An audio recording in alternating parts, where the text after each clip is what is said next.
الحمد لحضرة الجلالة والنعت لصاحب الرسالة.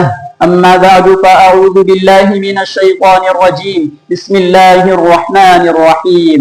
ما كان محمد أبا أحد من رجالكم ولكن رسول الله وخاتم النبيين. وقال النبي صلى الله عليه وسلم أنا خاتم النبيين لا نبي بعدي أو كما قال عليه الصلاة والسلام. آج کے اس مسابقتی محفل میں میری تقریر کا موضوع عقیدہ ختم نبوت ہے. ختم نبوت کو ماننا دین کے اہم ترین ارکان میں سے ایک رکن ہے، اور یہ ایک ایسا مسئلہ ہے جس پر تمام امت کا اتفاق ہے. جس طرح خدا کی وحدانیت میں کسی کو شریک کرنے سے انسان کافر ہو جاتا ہے، اسی طرح محمد عربی صلی اللہ علیہ وسلم کی ختم نبوت میں کسی کو شریک کرنے سے انسان دائرہ اسلام سے خارج ہو جاتا ہے. جس طرح خدا اپنی خدائی میں وحدہ لا شریک ہے، اسی طرح محمد عربی صلی اللہ علیہ وسلم اپنی ختم نبوت میں وحدہ لا شریک ہیں. نبی صلی اللہ علیہ وسلم نے اب اس سلسلہ نبوت کو اپنے اوپر ختم کرنے کے لیے حدیث پاک میں ارشاد فرمایا، ان الرسالۃ والنبوۃ قد انقطعت، کہ رسالت اور نبوت کا سلسلہ اب ختم ہو چکا ہے. فلا رسول بعدی ولا نبی، لہذا میرے بعد نہ کوئی رسول آئے گا اور نہ کوئی نبی آئے گا. لہذا جو شخص نبی صلی اللہ علیہ وسلم کے بعد نبوت کا دعویٰ کرے تو وہ مسلمان ہو ہی نہیں سکتا. بلکہ امام ابو حنیفہ رحمہ اللہ فرماتے ہیں کہ اگر کوئی شخص نبی صلی اللہ علیہ وسلم کے بعد نبوت کا دعویٰ کرے تو اس شخص سے نبوت کی دلیل مانگنے والا شخص بھی کافر ہو جاتا ہے. لیکن پھر بھی کچھ بدبخت قسم کے لوگوں نے نبوت کا جھوٹا دعویٰ کیا.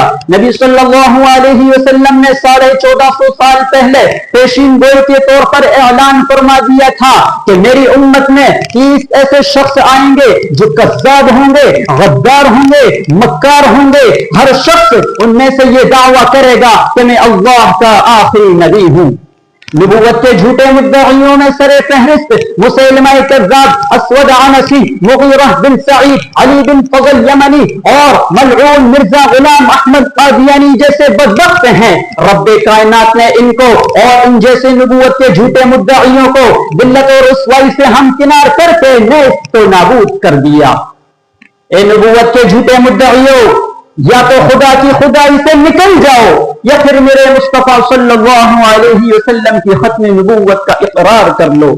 نبوت ختم ہے تجھ پر، رسالت ختم ہے تجھ پر. نبوت ختم ہے تجھ پر، رسالت ختم ہے تجھ پر. تیرا دین ارفع و اعلی، شریعت ختم ہے تجھ پر.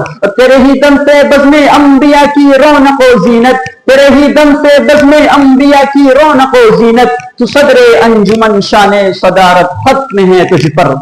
ملت اسلامیہ کے غیور نوجوانوں، آج ہم مسلمانوں کے عقیدے کی مثال حضرت سمیہ رضی اللہ عنہا کے عقیدے کی طرح ہونا چاہیے کہ سینے پر پتھر رکھا ہوا ہے، ابو جہل خنجر لے کر کھڑا ہوا ہے. حضرت سمیہ کے پیروں کو 2 اونٹوں سے باندھ کر رسی کھینچ کر کہنے لگا، سمیہ بتا تیرا عقیدہ کیا ہے؟ اے مسلمانوں، اس بہن کا جواب ذرا غور سے سننا. للکار کر کہتی ہیں، ابو جہل میں تیری طاقت و خنجر سے نہیں ڈرتی، مار مار، مجھے محمد عربی صلی اللہ علیہ وسلم کی صداقت پر ناز ہے. یوں صدا لگاتی رہی اور جام شہادت نوش کر گئی. شاعر کہتا ہے، وہ مرد نہیں جو ڈر جائے حالات کے خونی منظر سے، وہ مرد نہیں جو ڈر جائے حالات کے خونی منظر سے. جس دور میں جینا مشکل ہو اس دور میں جینا لازم ہے. وما علینا الا البلاغ.